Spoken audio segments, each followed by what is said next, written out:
Dear students, today we will learn about class 10th English language unit number 4.1 की जो poem है The Word is Mine, उसका appreciation कैसे लिखा जाएगा वो हम इस सेशन में डिस्कस करेंगे. So you have to understand how to write the appreciation of this poem and write down all the points on your notebook. When we write appreciation of any poem, we have to write the title of the poem. So the title of this poem is The Word is Mine. Then next point is the name of the poet or poetess.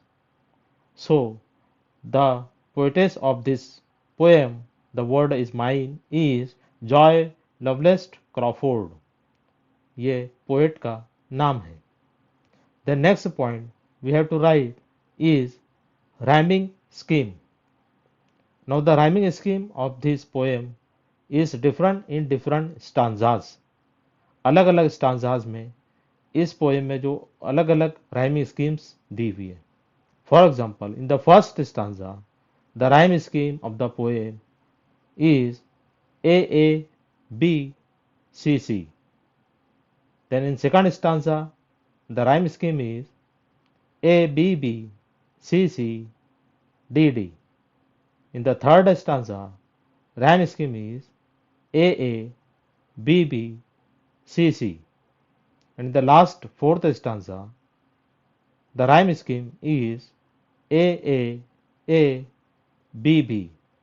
तो आप जो stanzas दिए हुए हैं उसको checkout कीजिए और जो राइम स्कीम दी हुई है यहाँ पर उसको समझने की कोशिश कीजिए कि किस तरीके से अलग अलग स्टांजाज में डिफरेंट राइम स्कीम दी हुई है. Now next point of appreciation is figure of speech. So there are two important figures of speech are used in this poem. For example, first one is repetition. The word is mine. This line is repeated in this poem again and again. So we can say that in this poem the figure of speech repetition is used.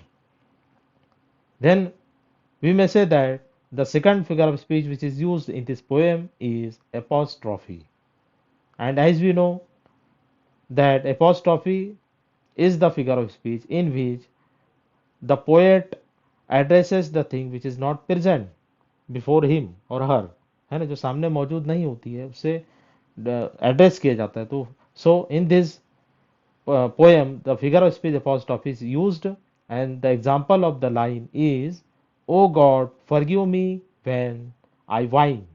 So, in this line, the poet is addressing to the God which is not physically present before the poet. So, we can say that in this poem, the figure of speech is used apostrophe. So, in this poem, there are two figures of speech which are used, which are repetition and apostrophe.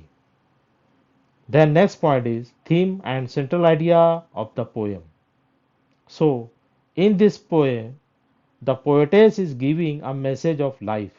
इस poem में poetess ने जिंदगी का एक सबक दिया है. The poem explains that we should be happy and satisfied always. इस poem में ये बयान किया गया है कि हमें अपनी जिंदगी में हमेशा मुतमईन और खुश रहना चाहिए.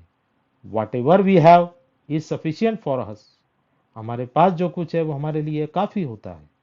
God had blessed us a lot of valuable things. खुदा ने हमें बहुत सारी चीज़ें बख्शी हैं, इनायत की है. Like legs, ears and eyes. जैसे कि हमारे पैर, आँखें और कान. Instead of complaining, we must be grateful to God. इसकी बजाय कि हम शिकायतें करें, हमें खुदा का शुक्रमंद होना चाहिए, उसका हमें शुक्रगुजार होना चाहिए, एहसानमंद होना चाहिए.